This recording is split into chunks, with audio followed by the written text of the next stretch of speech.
Hello students, welcome to R H. Chemistry.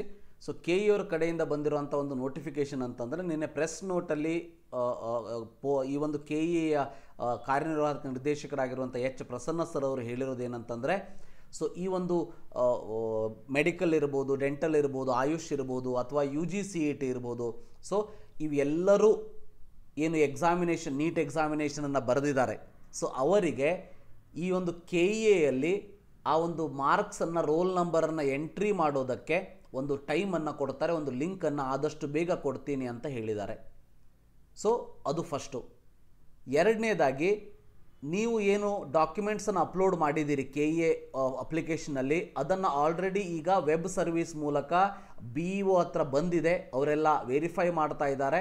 So BEO ಅವರ ವೆರಿಫಿಕೇಷನಲ್ಲಿ ಏನಾದರೂ fail ಆದರೆ ಮತ್ತೆ ನಿಮಗೆ ಚಾನ್ಸನ್ನು ಕೊಟ್ಟೇ ಕೊಡ್ತಾರೆ. ಒಟ್ಟಿನಲ್ಲಿ ಆನ್ಲೈನ್ ವೆರಿಫಿಕೇಷನ್ ನಡೀತಾ ಇದೆ. ನಿಮ್ಮನ್ನು ಎಲ್ಲೂ ಕೂಡ ನಾವು ಫಿಸಿಕಲ್ ವೆರಿಫಿಕೇಷನ್ನಿಗೆ ಕರೆಯೋದಿಲ್ಲ ಅಂತ ಹೇಳಿದ್ದಾರೆ. ಫಿಸಿಕಲ್ ವೆರಿಫಿಕೇಷನ್ಗೆ ಕರೆಯೋದಿಲ್ಲ ಅಂತ ಹೇಳಿದ್ದಾರೆ. ಬಟ್ ಅವಶ್ಯಕತೆ ಬಿದ್ದರೆ ಕರಿಬೋದು, ಕರೆದ್ರೆ ಹೋಗೋದಷ್ಟೇ, ನಮ್ಮ ಕೈಯಲ್ಲಿ ಏನೂ ಇಲ್ಲ. ಮೂರನೇದಾಗಿ, ಸೊ ಇಂಜಿನಿಯರಿಂಗ್ ಆಗಿರ್ಬೋದು ಅಥವಾ ಎಲ್ಲ ವೈದ್ಯಕೀಯ, ದಂತವೈದ್ಯಕೀಯ ಎಲ್ಲದೂ ಆಗಿರ್ಬೋದು, ಆಯುಷ್ ಮಾತ್ರ ಸಪ್ರೇಟಾಗಿ ಮಾಡ್ತಾರೆ ಜನರಲಿ. ನೋಡೋಣಂತೆ ಈ ವರ್ಷ ಅದನ್ನು ಕೂಡ ಮಿಕ್ಸ್ ಮಾಡ್ತಾರೋ ಇಲ್ಲೋ ಗೊತ್ತಿಲ್ಲ. ಬಟ್ ಇವೆಲ್ಲವಕ್ಕೂ ಸೇಮ್ ಟೈಮ್ ಕೌನ್ಸಿಲಿಂಗನ್ನು ಸ್ಟಾರ್ಟ್ ಮಾಡ್ತೀವಿ ಅಂತ ಹೇಳಿದ್ದಾರೆ. ಇದನ್ನು ಮೊದಲು ಕೂಡ ಹೇಳಿದರು, ಅದಕ್ಕೆ ಸೇಮ್ ಟೈಮ್ ನೀವು ಆಪ್ಷನ್ ಎಂಟ್ರಿಯನ್ನು ಮಾಡಬೇಕಾಗ್ತದೆ.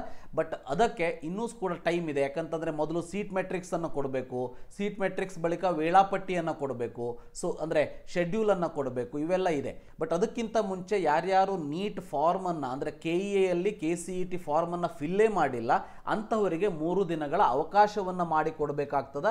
ಅದನ್ನು ಕೂಡ ಇನ್ನೊಂದು 2 ದಿವಸದಲ್ಲಿ ಮಾಡಿ ಕೊಡ್ಬೋದು, ಮಂಡೆಯಿಂದ ಕೊಡ್ಬೋದು. ಸೊ ಅದನ್ನು ಫಿಲ್ ಮಾಡಬೇಕಾಗ್ತದೆ. ಅದಾದಮೇಲೆ ವೆರಿಫಿಕೇಷನ್ ಸ್ಲಿಪ್ ಕೊಡಬೇಕು. ಆ ಸೀಕ್ರೆಟ್ ಕೀ ಯೂಸ್ ಮಾಡಿಕೊಂಡು ಶೆಡ್ಯೂಲನ್ನು ಕೊಡ್ತಾರೆ. ಆ ಶೆಡ್ಯೂಲಲ್ಲಿ ನೀವು ಮಾರ್ಕ್ಸ್ ಎಂಟ್ರಿಯನ್ನು ಮಾಡಬೇಕು, ಸೊ ಆಪ್ಷನ್ ಎಂಟ್ರಿಯನ್ನು ಮಾಡಬೇಕು, ಇವೆಲ್ಲ ಇರ್ತದೆ. ಬಟ್ ಇದರಲ್ಲಿ ಈಗ ನಾವು ಲೇಟ್ ಆಗ್ತದೆ, ಯಾವುದು ಲೇಟ್ ಆಗ್ತದೆ ಈಗ ಪ್ರೊಸೀಜರ್ ಅಂತ ಅಂದರೆ,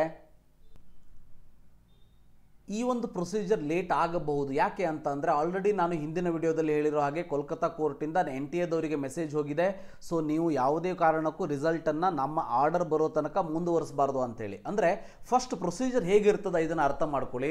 NTA ಮೆಡಿಕಲ್ ಕೌನ್ಸಿಲಿಂಗ್ ಕಮಿಟಿಯವರಿಗೆ ರಿಸಲ್ಟನ್ನು ಶೇರ್ ಮಾಡಬೇಕು. ಅವರು ಏನು ಮಾಡ್ತಾರೆ ಅಂತಂದರೆ, ಎಲ್ಲ ಡೈರೆಕ್ಟರ್ ಆಫ್ ಎಜುಕೇಷನ್, ಎಲ್ಲ ಸ್ಟೇಟ್ದವರಿಗೆ ಒಂದು ಮೆಸೇಜನ್ನು ಕೊಡ್ತಾರೆ, ತಾವುಗಳು ಬಂದುಬಿಟ್ಟು ನಿಮ್ಮ ಸ್ಟೇಟಿನ ರಿಸಲ್ಟನ್ನು ತೆಗೆದುಕೊಂಡು ಹೋಗಿ ಅಂತೇಳಿ. ಆ ರಿಸಲ್ಟನ್ನು ತೆಗೆದುಕೊಂಡು ಬಂದು KE ಅವರು ತಮ್ಮ ಸಾಫ್ಟ್ವೇರಲ್ಲಿ ಅದನ್ನು ಮ್ಯಾಪಿಂಗ್ ಮಾಡಬೇಕಾಗ್ತದೆ. ಸೊ ಅದನ್ನು ಸಾಫ್ಟ್ವೇರಲ್ಲಿ ಮಾಡಿದ ಮೇಲೆ ನಿಮಗೆ ನಿಮ್ಮ ರೋಲ್ ನಂಬರ್ನ ಹಾಕೋದಕ್ಕೆ ಅವಕಾಶ ಮಾಡಿಕೊಡ್ಬೇಕು. ಯಾಕಂತಂದರೆ ನಿಮಗೆ ನಿಮ್ಮ ರೋಲ್ ನಂಬರ್ನ ಹಾಕಿದ ತಕ್ಷಣ ಮಾರ್ಕ್ಸ್ ಏನಿದೆ ಅದು ಆಟೋಮೆಟಿಕಲಿ ಫೆಚ್ ಆಗಬೇಕು ಡೀಟೇಲ್ಸಿಂದ. ಇದು ಫೆಚ್ ಆಗೋದಕ್ಕೆ ಈಗ KE ಅವ್ರ ಹತ್ರ ಯಾವುದೇ ರೀತಿ ಮಾಹಿತಿ ಇಲ್ಲ, ಹೌದಾ? ಇದು NTA ಹತ್ರ ಇದೆ. NTA ಕಡೆಯಿಂದ KEAಗೆ ಬರಬೇಕು. ಅದು ಬಂದು ಇವರ ಸಾಫ್ಟ್ವೇರಲ್ಲಿ ಅದು ಎಂಟ್ರಿ ಆಗಬೇಕು. ಎಂಟ್ರಿ ಆದಮೇಲೆ, ಮ್ಯಾಪ್ ಆದಮೇಲೆ, ನೀವು ಆ ರೋಲ್ ನಂಬರ್ ಹಾಕಿದ ತಕ್ಷಣ, ನಿಮ್ಮ ಹೆಸರು ಮ್ಯಾಚ್ ಆದ ತಕ್ಷಣ ಇಮಿಡಿಯೇಟಾಗಿ ನಿಮ್ಮ ಮಾರ್ಕ್ಸಲ್ಲಿ ಬರ್ತದೆ.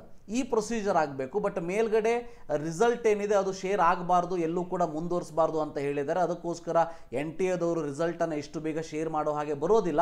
ಸೊ ಕೋರ್ಟ್ ಆರ್ಡರ್ ಪ್ರಕಾರ ನೋಡೋಣಂತೆ. ಇದಕ್ಕೆಲ್ಲ ಸಮಯ ಬೇಕಾಗ್ತದೆ. ಡೆಫಿನೆಟ್ಲಿ ಇನ್ನೊಂದು 10 ಡೇಸ್ ಆದರೂ ಬೇಕಾಗಬಹುದು ಅನ್ನೋದು ನನ್ನದೊಂದು ಅಭಿಪ್ರಾಯ. Let's wait and C.